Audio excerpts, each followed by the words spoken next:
વિદુર કાકાને ખૂબ દુઃખ થયું. વિદુર કાકા રોવા લાગ્યા. ઉદ્ધવજી મહારાજ એમને શાંત કર્યા અને કહ્યું, પણ કાકા, જ્યારે એ યશોધામ જતા હતા ને ત્યારે મને કહીને ગયા છે. શું બોલે? મને એવો સંદેશો આપ્યો છે તમારા માટે કે તને મારો ભક્ત વિદુર જ્યારે મળે ને ત્યારે એને મૈત્રેય ઋષિને ત્યાં મોકલજે અને મૈત્રેય ઋષિ એને મારું બધું જ જ્ઞાન આપી દેશે. એટલે કાકા, તમે આ યમુનાનો ધરો છોડી અને તુરંત મૈત્રેય ઋષિના આશ્રમ પર જાઓ. અને બસ વિદુરજી મહારાજ મૈત્રેય ઋષિના આશ્રમની અંદર પધારે છે. મૈત્રેય ઋષિની સાથે વિદુરજી મહારાજનો સંવાદ થાય છે. વ્યાસજી મહારાજે મૈત્રેય અને વિદુરજીના સંવાદમાં બધાથી પહેલા વિશ્વની ઉત્પત્તિ બતાવી છે. જ્ઞાન આપવાની શરૂઆત કરી. એ જ્ઞાનમાં બધાથી પહેલા વિશ્વની ઉત્પત્તિ કેવી રીતના થઈ એ બતાવી. કે ક્ષીરસાગર સમુદ્ર મંથનની અંદર ભગવાન શેષ શૈયા પર સૂતા હતા. આપણે પહેલા દિવસે જોયું હતું ને કે સદાય શેષ પર સુનાર ઓ ભગવાન, ફક્ત એકવાર કાંટા પથારી પાથરી તો જો.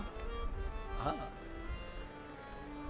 એ શેષ શૈયા પર સૂતા સૂતા ભગવાનને વિચાર આવ્યો કે એકોહમ બહુશ્યામી, હું એકમાંથી અનેક થાવ. અને આટલો જ વિચાર આવતાની સાથે ભગવાનની નાભીમાંથી એક કમળની ઉત્પત્તિ થઈ અને એ કમળની ઉપર બ્રહ્માનું સર્જન થયું. બ્રહ્માજી મહારાજે 4 દિશાની અંદર મુખ ફેરવ્યું એટલે ચતુર્મુખી. બ્રહ્માજી વિચારવા લાગ્યા કે મારો સર્જનહાર કોણ છે? કોણે બનાવ્યો મને?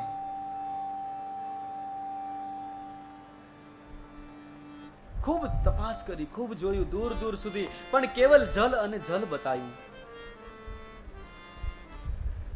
ન કોઈ મનુષ્ય, ન કોઈ પશુ, ન કોઈ પંખી, કેવલ જલ દેખાઈ રહ્યું છે. બ્રહ્માજીને થયું હવે હું શું કરું? ત્યાં એમના કાનમાં અવાજ આવ્યો, ટપ ટપ આવો અવાજ આવ્યો.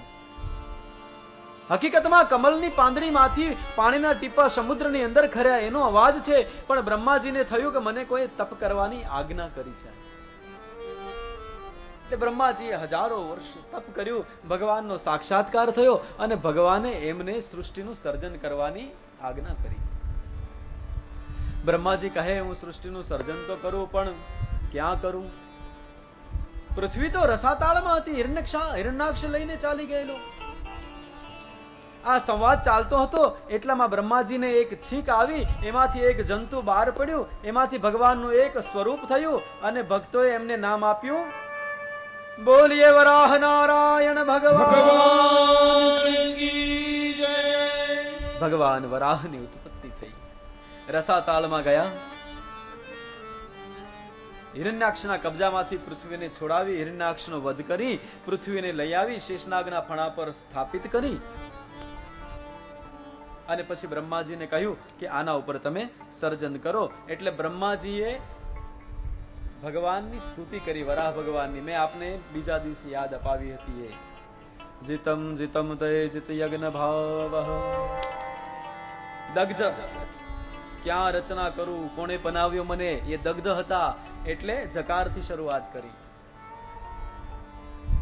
એટલે દેવતાઓએ બ્રહ્માજીને પ્રશ્ન કર્યો કે મહારાજ આ વાત તો સાચી, ભગવાનનો વરાહ અવતાર થયો, પણ આ હિરણ્યાક્ષ કોણ હતો?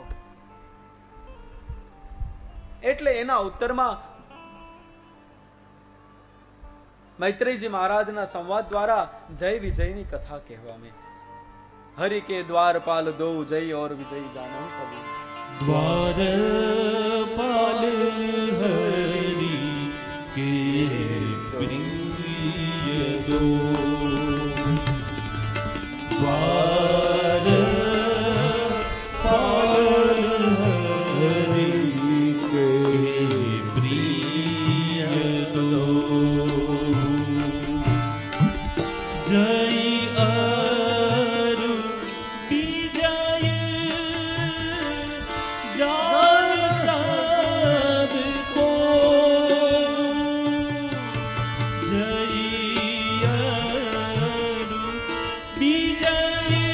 દ્વારપાલ હરિ કે દો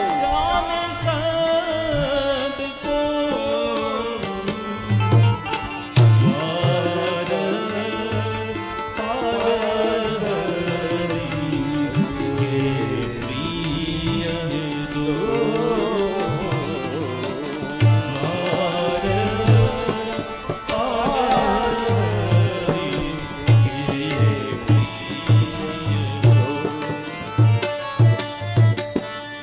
ભગવાનના બે પ્રિય દ્વારપાળ હતા.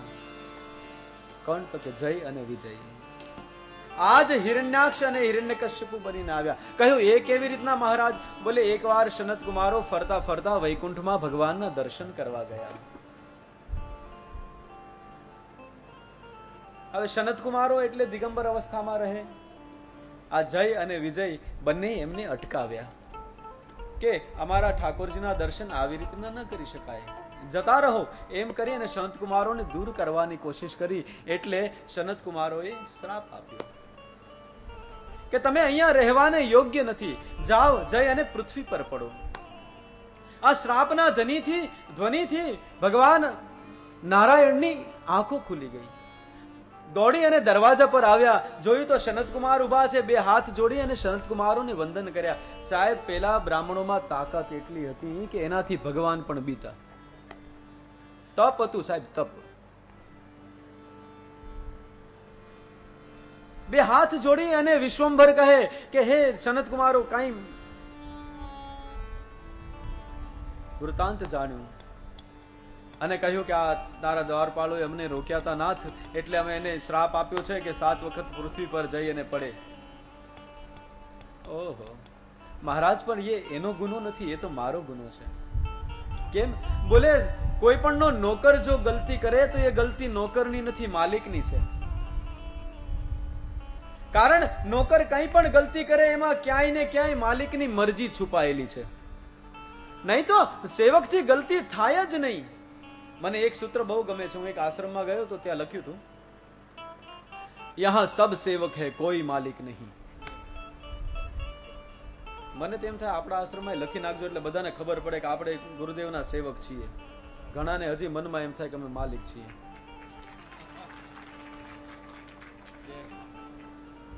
ખેર વિષયાંતર નથી કરતો, પણ આ મને જે યોગ્ય લાગ્યું કહી દીધું. તો દ્વારિકાધીશ એમ કહે છે કે નાથ, એ તો મારી ગલતી છે, કંઈક કરો, કંઈક કરો.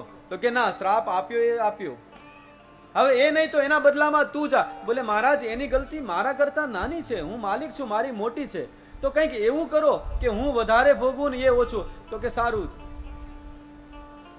વધારે તારે જવાનું ઓછું એને. કેમ? તો કે આ 3 વાર જશે પૃથ્વી પર અને તારે એના માટે 4 વાર જવાનું.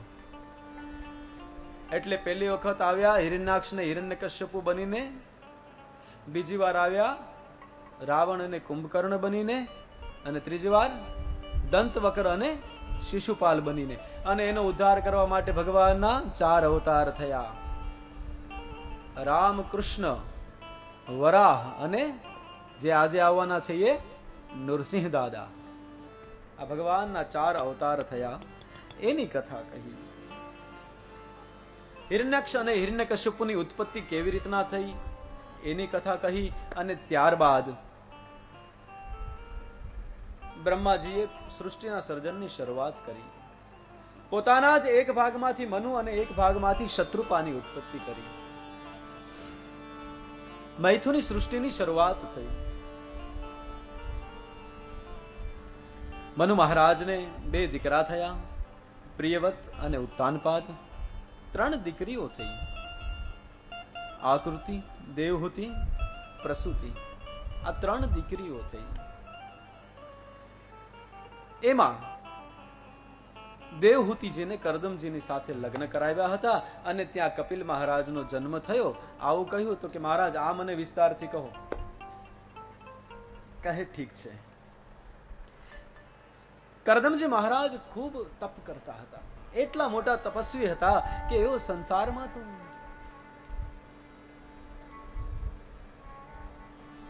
એકવાર ભગવાન નારાયણનું તપ કરતા કરતા ભગવાન નારાયણ આવ્યા અને કરદમજીને કહ્યું કે કરદમજી આપ સંસારમાં પ્રવેશ કરો. કહે નહીં મહારાજ. બોલે ના ના, તમે સંસારમાં પ્રવેશ કરો. કેમ? બોલે મારે કોઈને ત્યાં જન્મ લેવો છે, પણ કોને ત્યાં લેવો એ વ્યક્તિ મને નથી જડતો, એટલે તમને કહું છું કે તમે સંસારમાં આવો. આપણા જીવનને એવું બનાવો કે ભગવાન નારાયણ આપણને એમ કહે કે તું સંસારમાં આવ. આવું તપ કરો. કરદમજી મહારાજ કે ઠીક છે.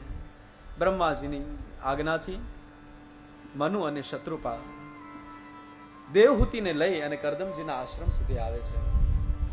પણ કરદમજી મહારાજે ભગવાને આજ્ઞા કરી છે છતાંય વિચારે છે કે શું આ જે દીકરી આવે છે એ લગ્ન કરવા લાયક છે કે નહીં. એટલે એમણે વિચાર્યું કે મારે પરીક્ષા કરવી છે. એટલે દૂરથી આવતા જોયા તો કોણ આવે? 3 વ્યક્તિ આવે છે, મનુ, શત્રુપા અને દેવહૂતિ. એટલે કરદમજી મહારાજે 3 આસન નાખ્યા. આપણે પરીક્ષાની વાત થઈ ને હમણાં, સંગાવતીની વાત કરી, આપણે પરીક્ષાની વાત કરી. તો એ પરીક્ષા કરવા માટે દેવહૂતિજીની 3 આસન બિછાવ્યા. પહેલાના યુગમાં પણ પરીક્ષા થતી, એવું નથી થતી. અત્યારે થાય છે એવું નહીં, પણ અત્યારે પરીક્ષાનો વિષય જુદો છે ને ત્યારે જુદો. અત્યારે વધી વધીને કેવી પરીક્ષા કરે ખબર? આપ બધાને તો અનુભવ હશે. દીકરો ને દીકરી જોવા જાય પછી એકાબીજાને પ્રશ્નોત્તરી કરે. હે, પૂછે તમને દાલ ભાત બનાવતા આવડે છે? તો પેલી કે હા. અચ્છા, તમને રોટલી આવડે છે? બોલે હા. તમને શાક આવડે છે? બોલે હા. હવે દાલ ભાત શાક રોટલી ઈ બેન છે, દીકરી છે, તો એને બનાવતા આવડે જ ને, કઈક પૂછવાનું પૂછ ને.